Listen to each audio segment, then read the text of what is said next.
Hi everyone, welcome to my overview of the inductive study. This is how my brain functions. So I'm going to explain to you how I do my inductive study. I'm going to review how I did Proverbs and the small changes I'm going to do for Ecclesiastes. That's the book God has definitely told me I need to study.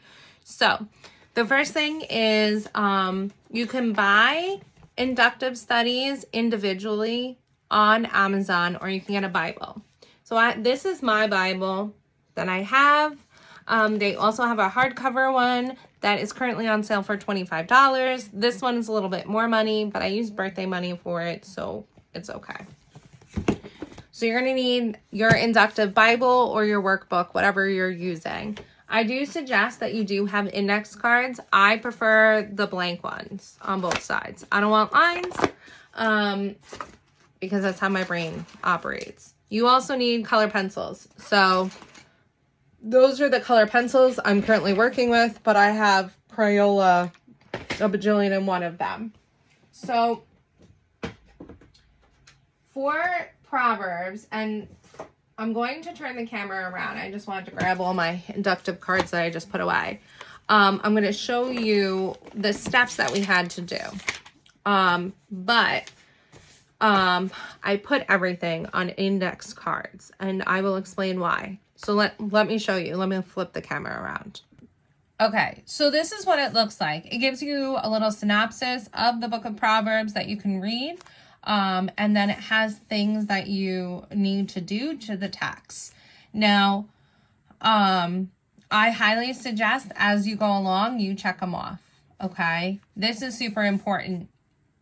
And certain steps, you'll only have to read certain lines, but other steps, you'll have to read the whole book. So the first one says to look for figurative language, similes, and metaphors. Read the section figure of speech before you study Proverbs. It has a page number. You can go there and read the different type of figurative languages. There are tons of metaphors in here, tons of similes. There is imagery in here. It is full of all of that. And then you go to the next one. It says to note the author, purpose, and theme of the book, and it tells you where to go. So that's the next thing you would do.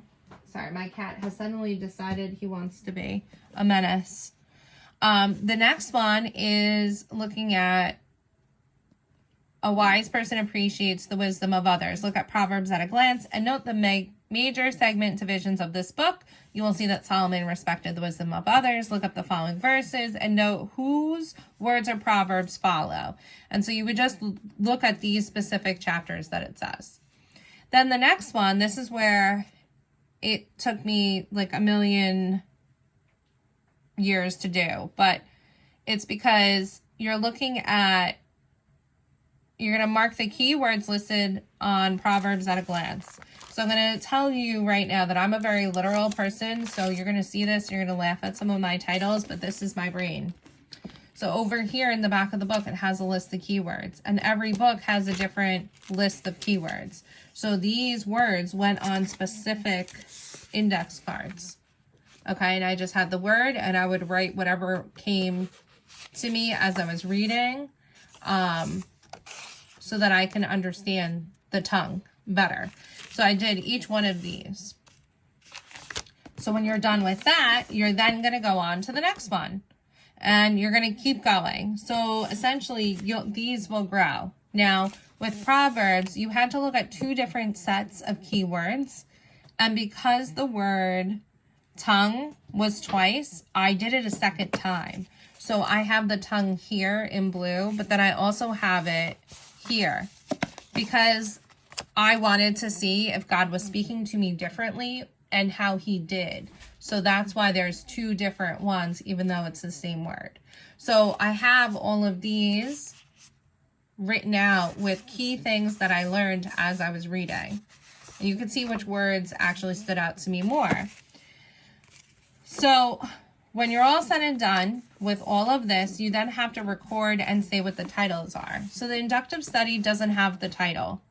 Okay, you have to go in and write the titles yourself. And you'll see here, I did it here. But that's the last step.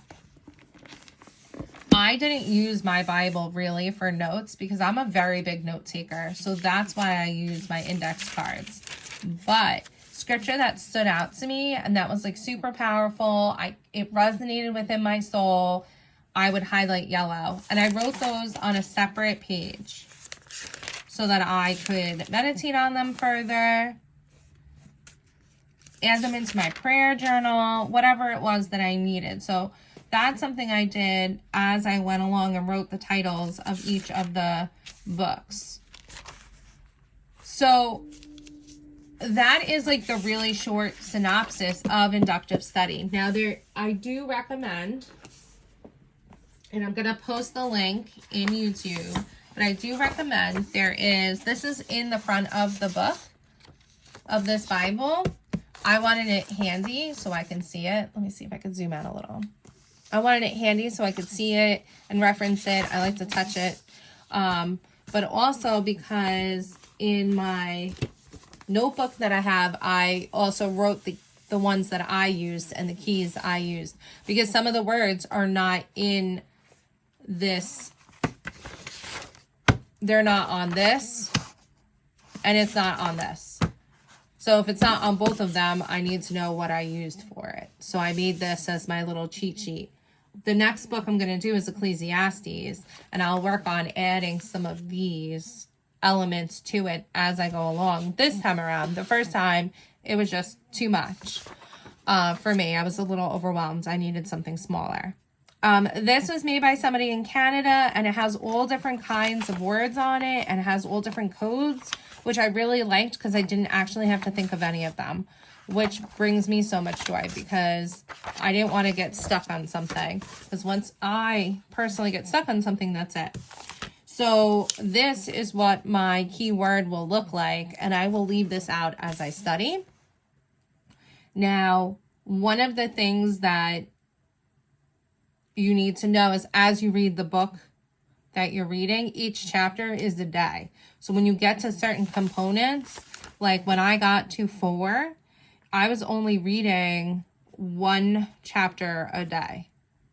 So it does take a decent amount of time for you to get through.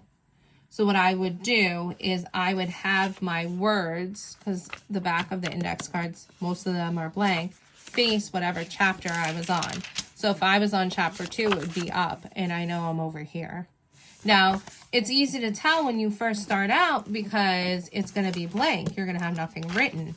But as you start adding different things and you look for different things, it changes. And that's why I was like, okay, the words facing whatever I'm supposed to be reading. So this would be my cheat sheet, and it'll let me know that I'm over here on this page. Another thing I'm going to do this time around is I'm going to, as I go to write the chapter titles, I'm going to write a little summary of that. It's my own personal thing. I think it would be nice to have, especially because some of my titles are like, this one's learning wisdom. It'd be nice to have 1 to 2 sentences about how to learn wisdom and pull it out of here. But I didn't do it for this time around. I thought of it when I was almost done. So next time. Another thing too, by using the index card system, you can also do Proverbs again in a year, and you'll find words you missed. You'll find different elements that you didn't realize the first time around. You'll be able to add to it. When you're done with all the things to do, and each book looks different, you then would go to the think about part. And these are things you would meditate on, and it tells you, since there are 31 chapters in Proverbs, some people read a chapter a day, month after month. This is good as long as you do not neglect other portions of the word, as long as it gives yourself adequate time to meditate on these Proverbs. So it gives you, things that you should do. But just to show you how, because this one is like the biggest difference, there are maps in here, but in the back, I want to show you how it looks different for Revelations, because Revelations is very different. So in the back of Revelations, well, before we get there, Revelations has 7 Oh, has more than 7. So you have 8 things to do. 8, 9, 10, 11, 12, 13, 14, 15. You have 15 things that you need to do as you read Revelations. That's a lot. But then in the back, it has different charts. And each book may have a different chart that you have to look on. The 7 seals and trumpets. It always has this chapter theme. And it always has these keywords. So when I start out in a book, I kind of just put the keywords on an index card in front of me so that I can have it right here and reference it as I'm reading, because I want to meditate on that. That's my own personal preference. But then as you keep going, you'll see, you know, different kinds of things that you have to fill in. And you may not know how to fill this in until you get to that step. So don't be overwhelmed. This is one for Timothy. Paul's instructions to Timothy. Timothy at a glance. And it has the words. You know, so each book is a little different. And some of them, I'm trying to think, they have maps in it. I see a map over here. In Acts. If I could turn the page. Oh, I'm lying. It's over here. So here are some maps. You'll see reminders to go back. There'll be timelines, you know, like where you are. What else? Oh, see this one here. It says to return to the instructions. So at this point, they want you to refresh. So what I usually do is I keep this where my instructions are. And then I keep my index card wherever I am in that book. That's kind of how I track it. You don't have to do the index card thing. I like it because I like to be able to spread these out and grow upon it.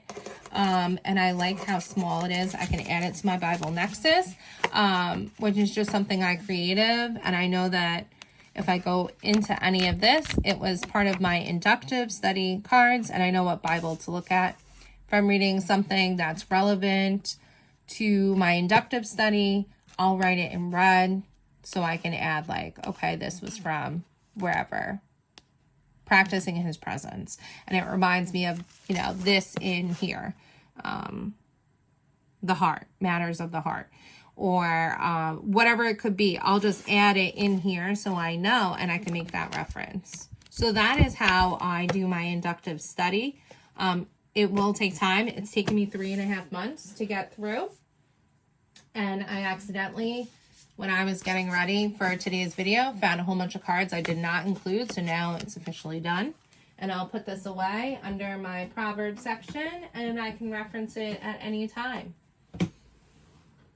So, drop down below and let me know, what book of the Bible are you going to commit to and do? Pick one. I will write your name down on a card and pray over you. If you have questions or anything, let me know. I have tons. I'm still learning. This is brand new to me.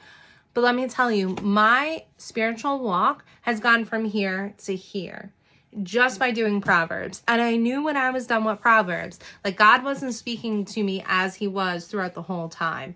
But through this kind of study, God spoke to me in an audible way, and I was able to understand his direction and the things he wanted me to do. So I highly recommend this. It's very different than, you know, using Enduring Word. You only use the Bible, your coloring pencils, your colored pencils, and whatever codes. That's it. You're coming to the book and saying, what is your word saying? And that is it.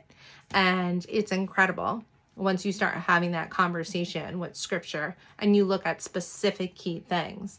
It's transformative, and I absolutely love it. And I only just finished my first book. I feel like I need to say that. I'm not an expert, and I'm still learning. Oh, and this is something I was looking for before. It has these little insights in here. And it'll tell you like different things that you kind of need to know for the book you're reading, which is really helpful, especially when you're trying not to look and watch anything else, which was really hard for me at first, but I embraced it. I was like, let me trust the process. And it really worked out. So drop what book of the Bible you're doing. I'm doing Ecclesiastes. I'm starting tomorrow, October 15th, 2024. And it doesn't matter when you watch this. Drop what book you're going to do down below in the comments. Have a blessed night, everyone. Bye.